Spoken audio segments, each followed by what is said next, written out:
Hi everyone! Today I thought I would do a little video talking about vet school, and the one question that I keep getting and that I think every single vet student gets like all the time everywhere is, so what is vet school like? Oh boy.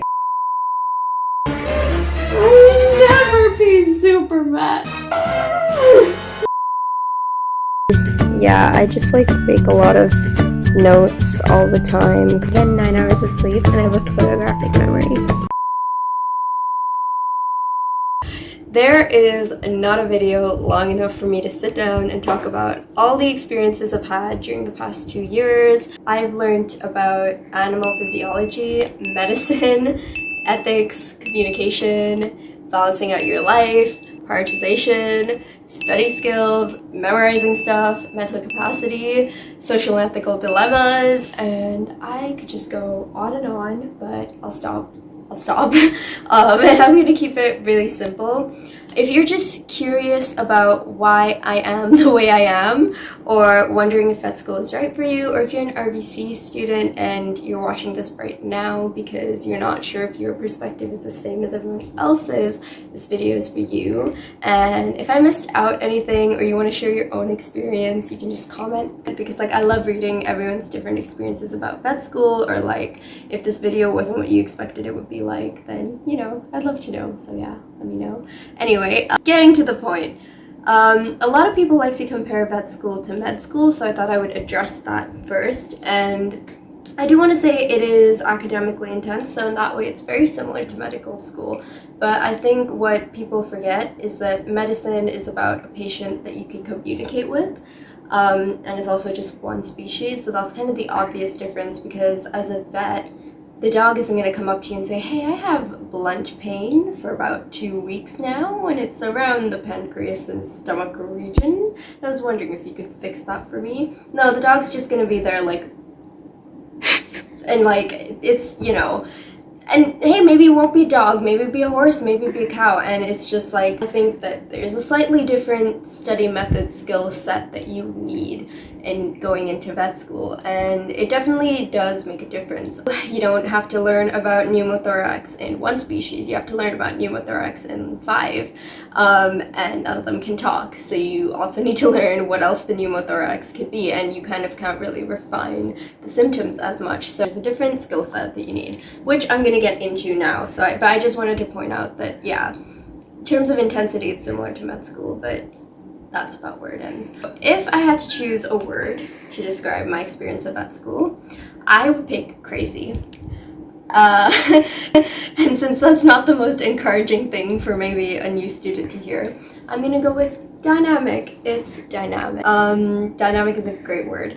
When I first joined vet school, I had an expectation that I would be crazy smart, constantly studying, hyper competitive. Then I met my friends. No, I'm kidding. My friends are obviously crazy smart. I wouldn't say I was wrong in that regards, because it's like that in any university. Wherever you go, you're gonna find a hyper-competitive, crazy smart, always studying person. I was just a bit off base because while there are people like that, you could just say the same about any course. It's a hard degree. It's really difficult. People will be working hard. Things will get competitive.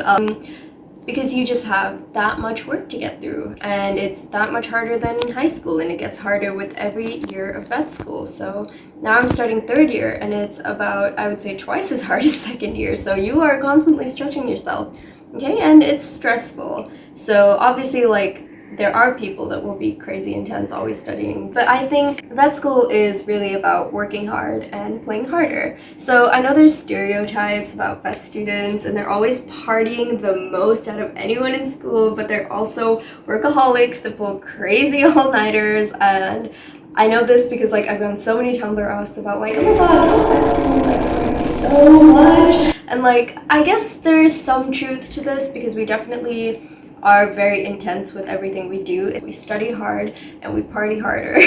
Like any other thing in life, you're totally allowed to choose which way you want to tip the scale. I personally like to strike a good balance between having fun and socializing, but then also working really, really, really hard. If you want to party like crazy though, party like crazy.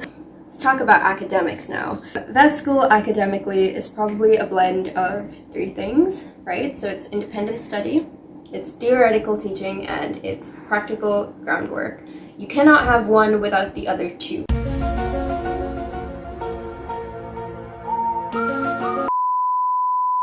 And my independent study mainly involves like reading after a lecture, taking notes, making flashcards. If there's something that I didn't really get, I will go to my flatmates and like discuss it with them to see their point of view. So most of the time, like, they completely got the thing that I didn't get and they'll explain it to me really well. Also, like, under independent study, I run our zoological society because I have like a special interest in exotic animals and conservation. I love birds, so I attend a lot of like bird seminars and stuff, and I would class that under independent study because it really helps me learn outside of our syllabus. So now that you got independent study down, we'll talk about theoretical teaching. Now, this is more traditional. This is your lectures, this is your group works, this is your tutorials, this is your presentations.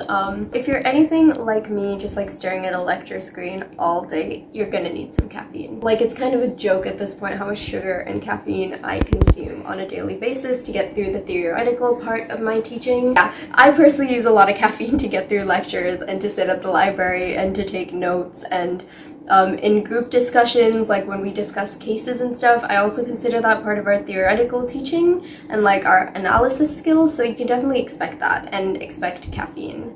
If you're one of those like students that's like, oh, I don't need caffeine to be awake, the love of the subject is enough for me, great. Good for you. I don't know how you do it, but good for you. Obviously, there's alternatives to caffeine, like getting enough sleep. I'm still learning, okay? I like my caffeine. Anyway, on to the last thing, which is practical teaching. Now, this I do not need coffee for. You can wake me up at 3 a.m. after I've only slept for 2 hours and tell me, look, there's a cow out on the field. She needs help. You need to stick an IV in her. You need to examine her. You need to do this now. I would be up in like 10 seconds and I would be excited about it. There would be no sleep. Practical teaching just like really excites me and I really love it. And I feel like that is the part of the course that really like keeps pushing me forward and driving me, because even just like looking at microscope slides makes me really happy. I'm gonna put in a few pictures of like microscope slides so you guys can see how pretty they are.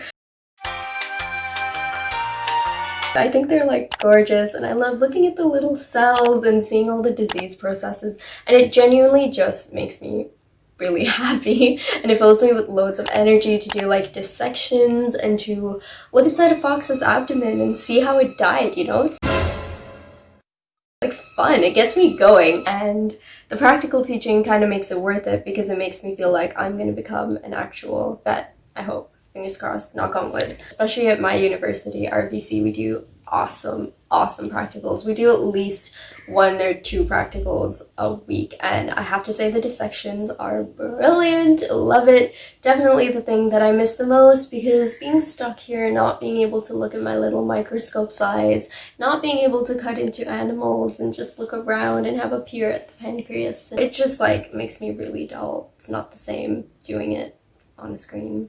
Obviously, it's more than just academics, but that was kind of briefly what the academic side of vet school is really like. Hey, Queen. Girl, you have done it again. Constantly raising the bar for us all and doing it flawlessly. I'd say I'm surprised, but I know who you are. I've seen it up close and personal. Girl, you make me so proud.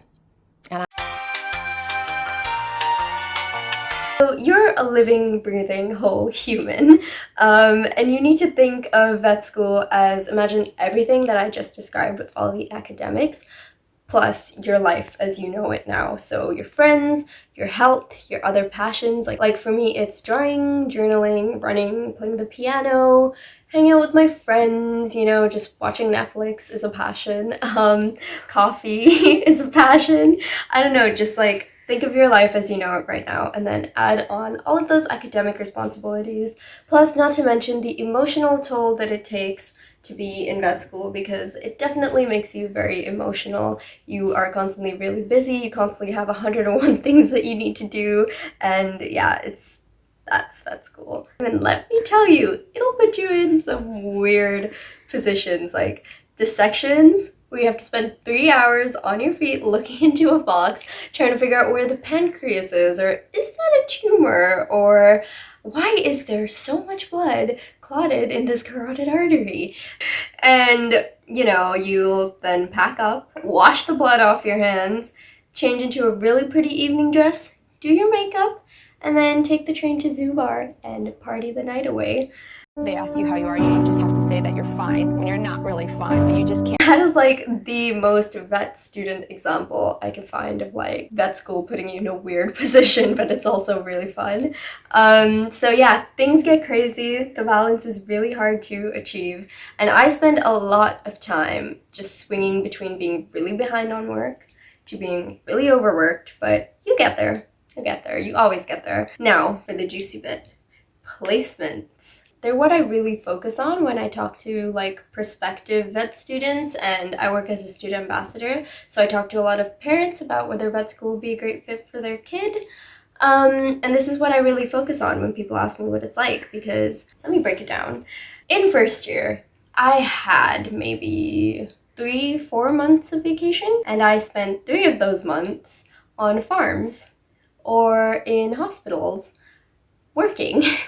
So I don't know if you could really count that as vacation, but you spend a lot of your vacation time on placement as a student, learning. And for a lot of people, that's too much and they can't handle it, and that's okay. But I'll tell you what it was like. And this is the really intense bit. It takes work. It takes blood and sweat and tears to rack up practical experience out in the field.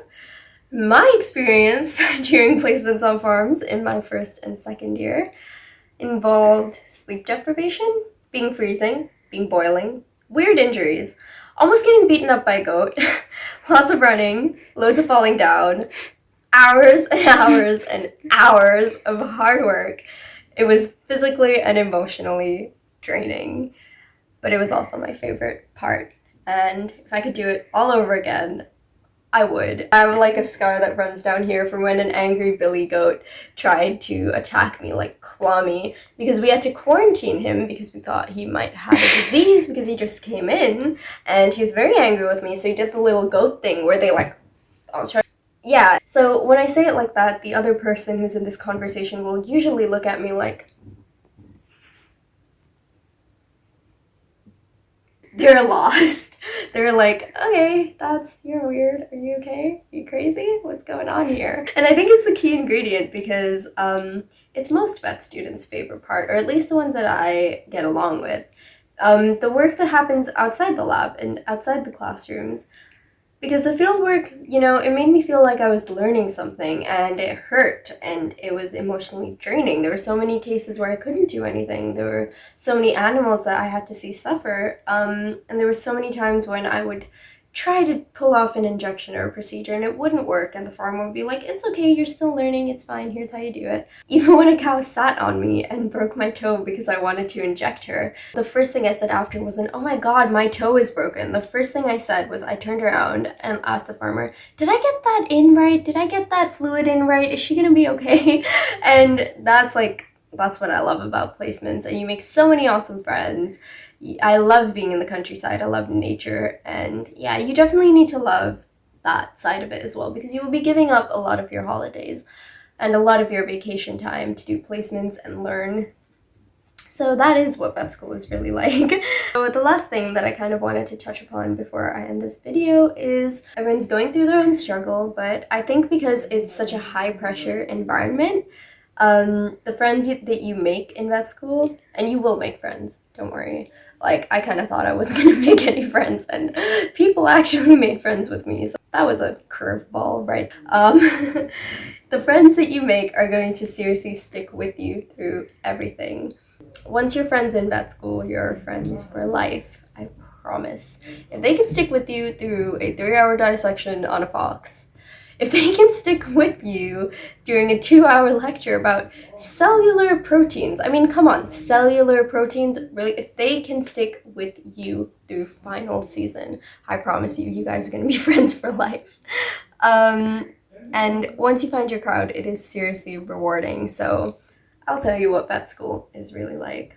It is awesome.